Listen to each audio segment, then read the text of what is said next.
नमो अरिहंताणं नमो सित्ताणं नमो आयर्याणं नमो उवज्झायाणं नमो लोये सव्वसाहुणं ईसु पंचन मुक्कारो सव्वपावपणासनो मंगलाणं च सव्वेसिं पढमं हवै मंगलम् मंगलं भगवान् वीरो मंगलं गौतम प्रभु मंगलं स्थूलिभद्राद्या जैन धर्मोस्तु मंगलम् अंगूठे अमृत वसे लब्धितणा भंडार श्री गुरु गौतम समरिये वांछित फलदाता।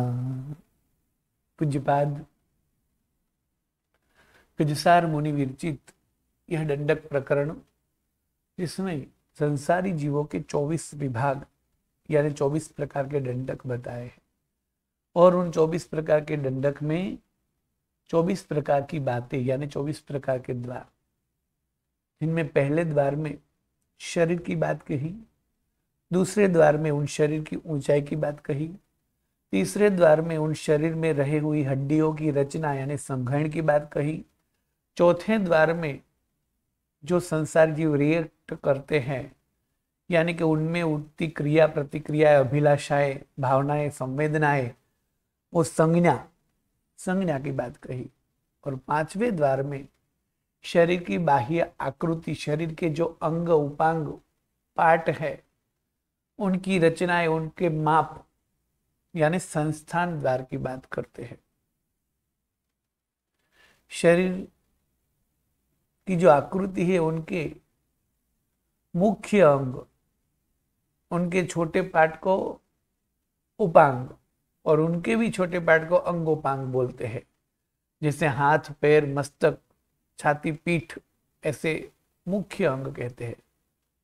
और मुख में आंख वगैरह उपांग है और आंख में रही हुई पापण वगैरह उसके भी छोटे पार्ट है। तो इस तरह शरीर में रहे हुए विविध पार्ट यानी अंग, उपांग और अंगोपांग, इन सभी का प्रमाण यानी माप जो है वो कैसा है, तो अत्यंत सुंदर जीव दिखता है। बाह्य देह लालित्य यानी सौंदर्यता, और वो सौंदर्यता निर्भर करती है उसके अंगोपांग की रचना पर, उसके अंगोपांग के माप पर। यदि मुख है, जितना मुख है उनके अनुरूप ही आंख, नाक, कान, होंठ है तो सौंदर्यवान लगेगा। किंतु मुख का माप अलग है और मुख के हिसाब से आंखें या नाक बड़ा है तो सुंदर नहीं दिखेगा। तो बाह्य देखाव जो है उसे शास्त्रीय भाषा में संस्थान बोलते हैं, और संस्थान विविध अनेक प्रकार के हैं, किंतु संस्थान के मुख्य विभाग है 6।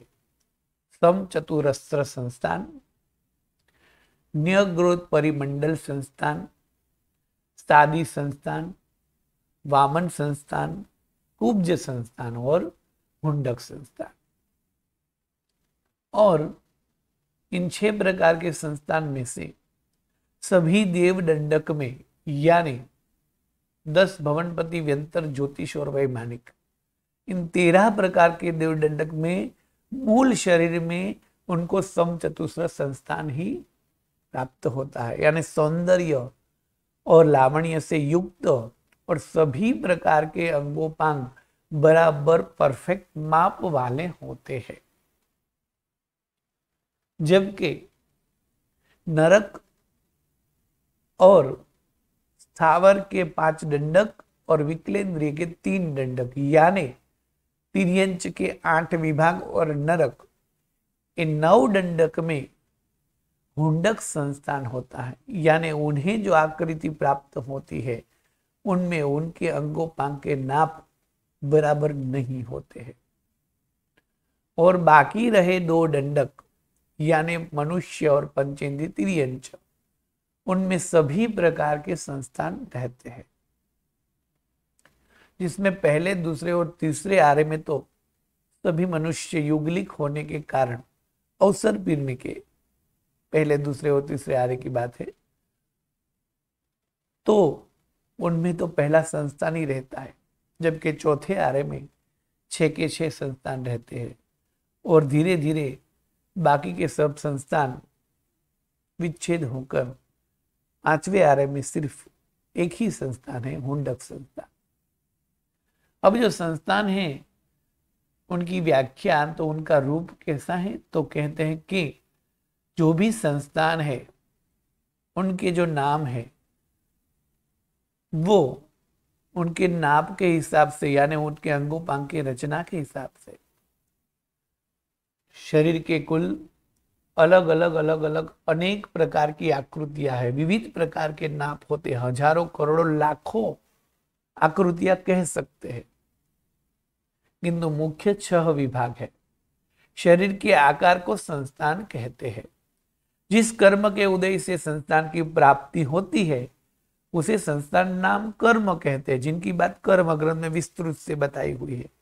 मनुष्य आदि में जो भी शारीरिक विभिन्नताएं है और आकृति में भी जो भी विविधता दिखाई देती है उसका कारण है संस्थान। तो ऐसे विभिन्न प्रकार की आकृतियां जो है उनके मुख्य 6 प्रकार है। सम चतुस्र संस्थान, न्यग्रोध परिमंडल संस्थान। तो सम चतुस्र संस्थान किसे कहते हैं, तो सम यानी समान, चतुर यानी 4, अस्त्र यानी कोण, यानी जिनकी शरीर की आकृति में 4 कोने का माप समान होवे और तमाम अंग उपांग छोटे छोटे पार्ट का माप भी बराबर होवे, उन्हें सम चतुस्र संस्थान कहते हैं। तो जैसे पाक शास्त्र है जिसमें रसोई कला की बात आती है, जैसे शिल्प शास्त्र है जिसमें शिल्प की बात आती है, जैसे औषधि शास्त्र है, जैसे निमित्त शास्त्र है, उसी तरह सामुद्रिक शास्त्र है। जिस सामुद्रिक शास्त्र में हर एक जीव के, विशिष्ट जीव के, उत्तम पुरुष की ऊंचाई, उनके हर एक अंगोपांग का माप कितना होना चाहिए और ये अंगोपांग जो ऐसा हो तो उनका फल क्या हो सकता है, ये सभी दिया हुआ है। उंगलियां कैसी है, नाक कैसा होना चाहिए, आंख कैसी होनी चाहिए, किसका माप कितना होना चाहिए, पग के नाखून से लेकर, पग के नाखून, पग के उंगलियां, पग का जो तलिया है वो, पग के बाजू में जो घूंटी है वो, पग की पिंडी जो है वो, पग का गोठन जो है वो, पग की साथल यानी शक्ति जो है वो, कटी यानी कमर जो है वो, नाभि और उनको पेट, छाती, 2 बाह, डोक, यावत मस्तक की शिखा तक लेकर सभी के माप दिए हैं कि ऐसा माप होना चाहिए।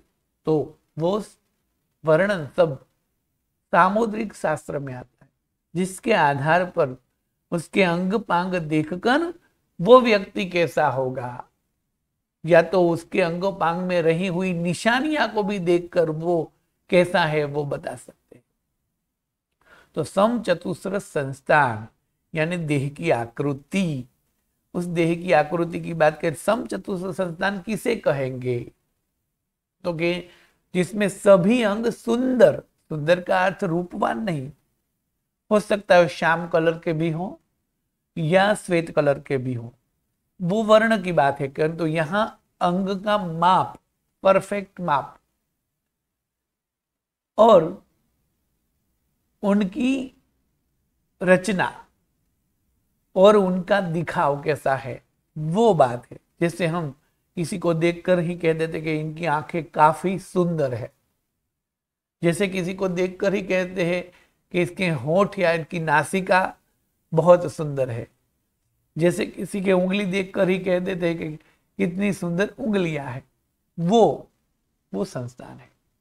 तो यहां सम चतुस्र संस्थान, तो कि जो संस्थान में, जो देहाकृति में, जिनके शरीर में समान है 4 कोण यानी 4 बाजू का नाप यदि ले वो समान होता है और उनके सभी अंगों यानी पग के नाखून से लेकर, पग के तल से लेकर, पग की घुंटी से लेकर अग्रभाग तक सभी का माप परफेक्ट होता है। वैसे सभी का माप भी दिया हुआ है कि कमर कितनी होनी चाहिए, ये सभी दिया हुआ है।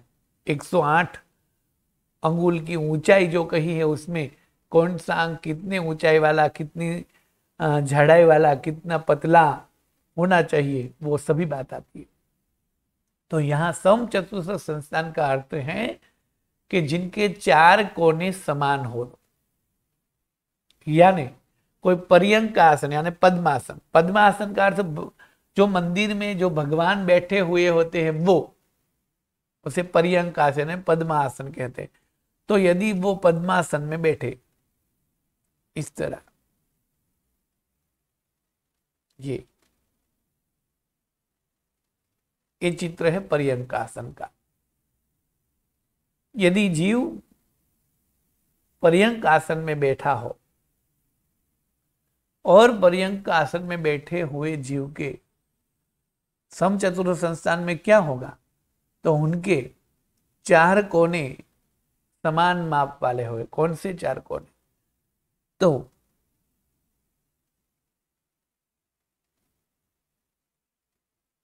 ये एक,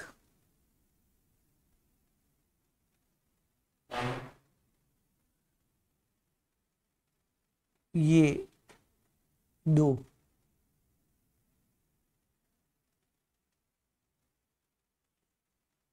ये 3,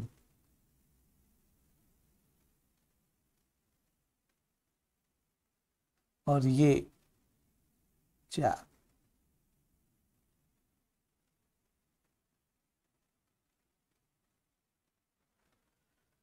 समचतुर्स्र का अर्थ है कि एक यहां से लेकर यहां तक, यानी इस घुटन से लेकर यहां के स्कंध तक, या तो इस कंध से लेकर यहां के घुटन तक, उसी तरह यह कंध से लेकर यह घुटन तक, इसी तरह एक घुटन से लेकर ये घुटन तक, और इसी तरह नासिका के भाग से लेकर यहां बराबर जो हथेली है वहां तक। ये चारों माप एक जितने ही हो गए। मतलब ये यदि 1 फुट है तो सभी चारों ओर का माप, 4 प्रकार के जो माप दिखाए वो समान हो गए, यानी उनका सभी का माप एक जैसा होगा। वो है समचतुर्स्र। तो समचतुर्स्र में 4 कोने, सम समान, चतुर 4 अस्र कोण, यानी यहां से लेकर यहां तक, यहां से लेकर यहां तक, फिर दोनों घुटन से लेकर वहां तक, और यहां से लेकर वहां तक। ये 4 बाजू का नाप समान होता है। इसलिए बताया कि पर्यंक आसन में यदि वो बैठे हैं, वे पुरुष के 2 घुटन का अंतर, 2 घुटन का अर्थ का अंतर का मतलब ये हुआ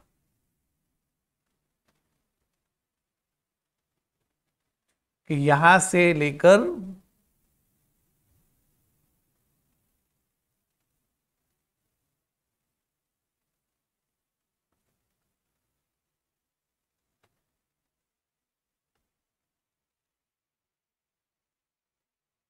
ये 2 घुटन, मतलब यहां से लेकर यहां तक, ये इनका माप जितना हुआ, फिर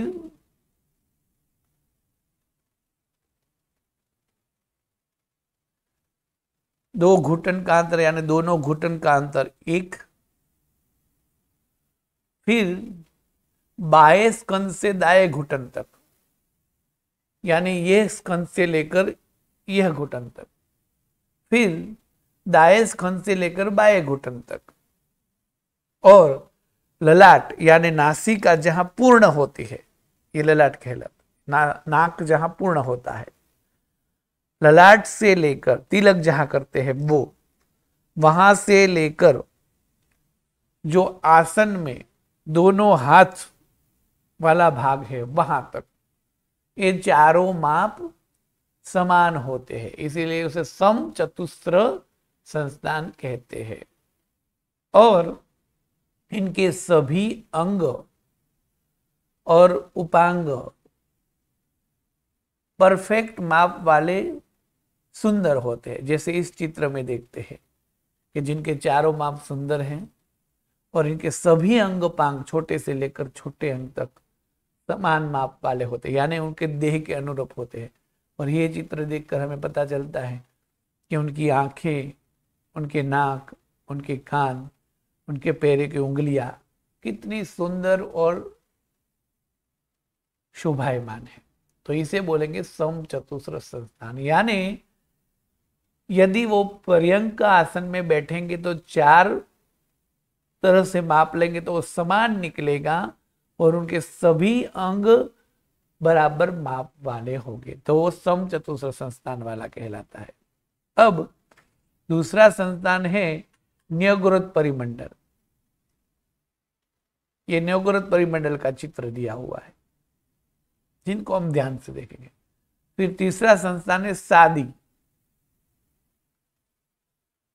फिर चौथा संस्थान है वामन,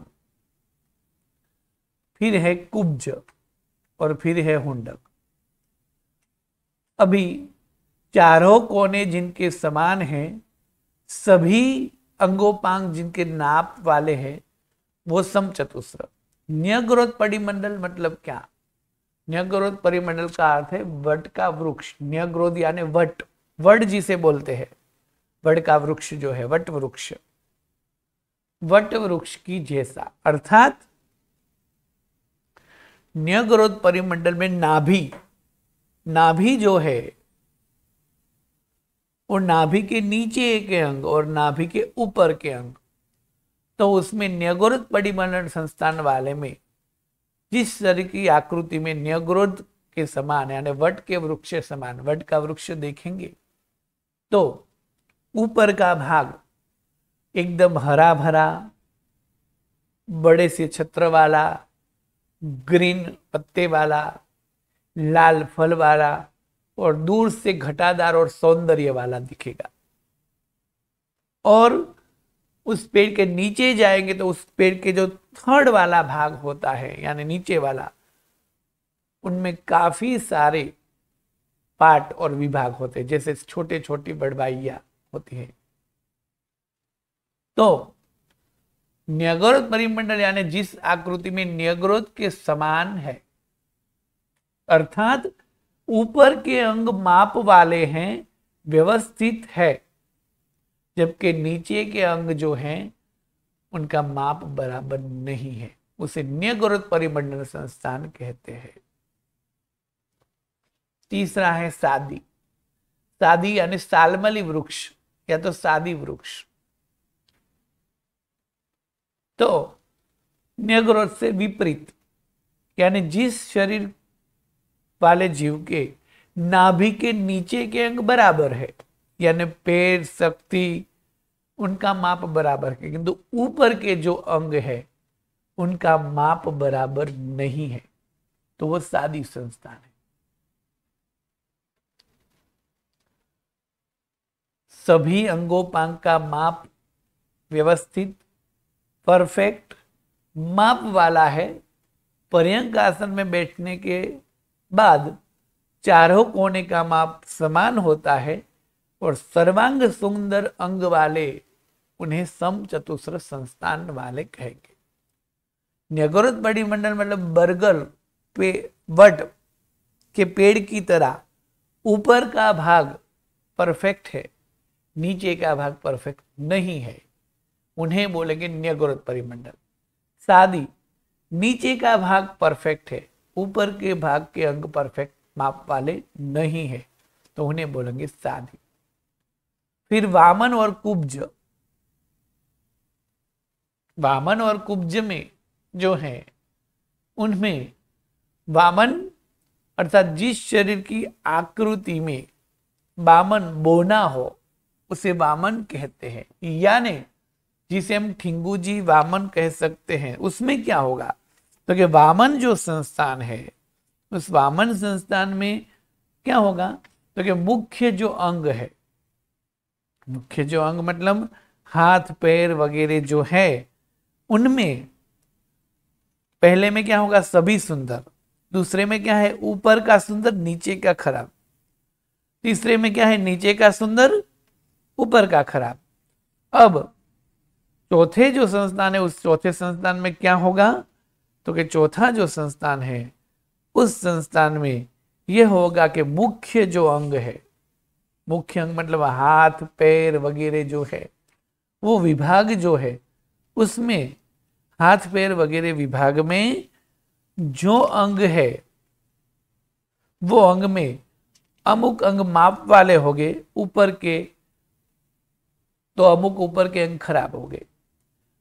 नीचे के अंग भी अमुक खराब हो गए तो अमुक माप वाले हो गए। अर्थात जो वामन है उसमें ऊपर के अंग में मस्तक, ग्रीवा, हाथ, पग, तो ऊपर के अंग में मस्तक मतलब ये, ग्रीवा मतलब ये डोक, और हाथ और पैर, ये चार अंग जो है वो माप वाले हो गए। चार अंग माप वाले, मस्तक, ग्रीवा, हाथ और पैर माप वाले हो गए। बाकी के जो अंग है जैसे पीठ, छाती वगैरह अंग माप वाले नहीं हो गए। यानी वो कैसा दिखेगा? बीच में से कब माप वाला दिखेगा, यानी जिसे बोना वामन ठिंगु कहते हैं, ऐसा दिखेगा।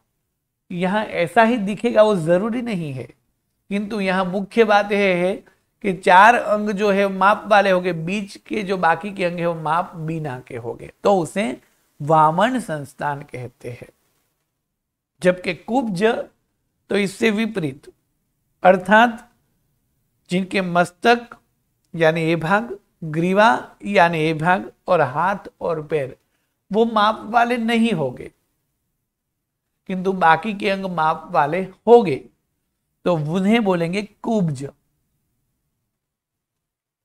और लास्ट वाला है हुंडक, यानी जिसके सभी अवयव जो है वो प्राय करके सभी अवयव में माप में खामी ही होगी, यानी सभी प्रकार के अव्यय जो है वो माप वाले नहीं होंगे, तो वो हुंडक संस्थान है। इसी तरह सभी के संस्थान की बात की। अब संस्थान की बात करते हुए कहा कि देवों में तो सभी में सब चतुर्थ संस्थान ही होता है, और वो मूल यानी बहुधारणीय शरीर की अपेक्षा से, किंतु उत्तर वेकरी शरीर में वो कोई भी रूप ले सकते हैं। नारक और तिर्यंच के 8 विभाग में तो हुंडक संस्थान ही होता है, और गर्भस्थ, तिर्यंच और मनुष्य में सभी प्रकार के संस्थान होते हैं, और मनुष्य में कर्म भूमि, अकर्म भूमि आदि प्रकार है। तो युगलिक मनुष्य यानी अकर्म भूमि के मनुष्य जो होते हैं, उन्हें युगलिक तिर्यंच को हमेशा पहला संस्थान यानी समचतुर्थ संस्थान ही होता है। बाकी जो कर्म भूमि के मनुष्य होते हैं उन्हें यानी चौथे आरे में सभी प्रकार के संस्थान हो सकते हैं, और चौथे आरे में भी संख्यात वर्ष के आयुष्य वाले यानी कर्म भूमि में भी जो तीर्थंकर है, जो चक्रवर्ती है, जो बलदेव है, जो वासुदेव है, जो प्रतिवासुदेव है, उन्हें तो पहला संस्थान ही होता है। अब संस्थान की बात करते हुए सभी की आकृतियां हमें मालूम होती है। जैसे मनुष्य की आकृति ऐसी होती है, जैसे गाय की आकृति ऐसी होती है, जैसे तोते की आकृति ऐसी होती है, वो तो हमें मालूम है। किंतु एकेंद्रिय जीव जो है, उस एकेंद्रिय जीव में चींटी की आकृति हमें पता चलती है। सभी का संस्थान हुंडक होने के बावजूद भी सभी की आकृति कैसे दिखती है, तो मनुष्य की आकृति कैसी होती है, तो हम चित्र देखकर कहते हैं कि मनुष्य ऐसा होता है, तोती की आकृति कैसी हो, ये सब। किंतु एकेंद्रिय जीव जो है, पृथ्वी काय, अब काय, तेऊ काय, वायु काय और वनस्पति काय, उनका शरीर और उनके शरीर की आकृति कैसी होगी। तो इसलिए 13वीं गाथा में बताया, नाणावीय धयस्वी बुब्बुय वणवाऊ तेऊ अपकाया पुढवी मसूर चंदा कारा संठाणवो भणिया। यानी स्थावर के जो 5 भेद है, उन्हें संस्थान तो हुंडक होता है, किंतु उनकी आकृति कैसी होती है। तो वायुकाय की आकृति जो है वो कैसी होती है, ध्वजा जैसी, यानी ध्वज जैसी, ऐसी वायुकाय की, जो कि एक वायुकाय है तो कभी अनुभूति नहीं होगी। फिर भी वायुकाय की आकृति यदि एक वायुकाय के जीव के शरीर को देखे, कौन देख पाएगा, तो अवधि ज्ञानी देख पाएगा, केवल ज्ञानी भी देख पाएगा। तो वायुकाय की आकृति होगी ध्वजा जैसी। अग्निकाय की आकृति, अग्निकाय के जीव को एक को देखे, हम तो एक जीव को नहीं देख सकते, किंतु यदि एक जीव को देखे तो उनकी आकृति होगी ऐसी, सुई, सुई जैसी। अपकाय की आकृति होगी परपोटे। परपोटे का मतलब होगा पानी में जो बबल्स होते हैं वो। और पृथ्वी काय की आकृति होगी अर्धचंद्रका।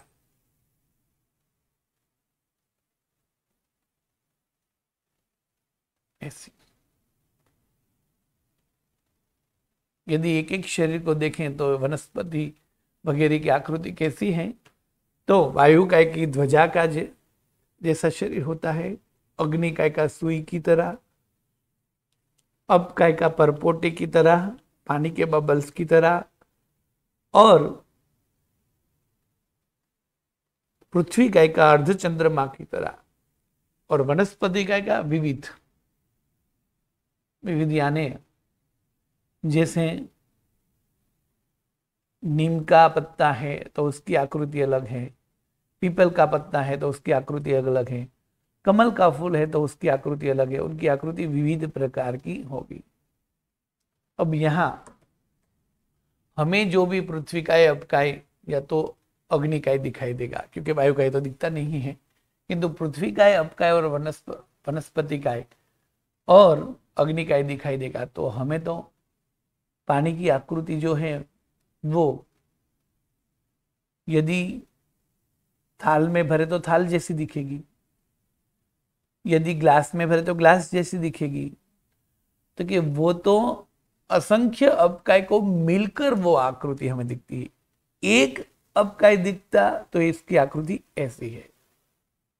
उसी तरह हमें जब दिखते हैं तो असंख्य साथ में हो तो ही दिखते हैं, इसलिए हमें आकृति नहीं दिखती, किंतु वास्तव में एक एक जीव हो तो उसकी आकृति ऐसी रहती है। जैसे मनुष्य की आकृति ऐसी है, किंतु यदि 50 मनुष्य को ऐसे रखकर भारत की आकृति भी बना सकते हैं, या तो 50 इंसान को रखकर प्लस या तो कमल, या तो चौरस, या तो त्रिकोण, या तो कोई देश, या तो कोई कमल का फूल, कुछ भी बना सकते हैं।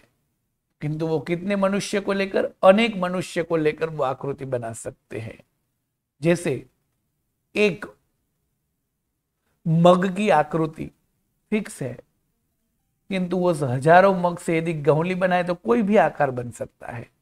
जैसे एक चावल की आकृति, चावल के दाने की आकृति फिक्स है, किंतु उस चावल से स्वस्तिक बना सकते हैं, कुंभ बना सकते हैं, कुछ भी बना सकते हैं। हजारों चावल से तो कुछ भी आकृति होती है। इसी तरह हमें जो दिखते हैं वो असंख्य के रूप में होते हैं, तब दिखते हैं। किंतु एक एक जीव की आकृति कैसी है, पृथ्वी काय की मसूर के दाने जैसी, यानी अर्ध चंद्रमा जैसी, यानी 8वें के चंद्र जैसी, 8वें के चंद्र जैसी। अपकाय की आकृति कैसी है? पानी में रहे हुए बबल जैसी। अग्निकाय की आकृति कैसी है? सुई जैसी। और वायुकाय की आकृति कैसी है? ध्वजा जैसी। वैसे उसके परफेक्ट चित्र कैसी होगी ये कल्पना की बात है, क्योंकि हमने किसी ने एक वायुकाय वगैरह को देखा नहीं और देख भी नहीं पाएंगे।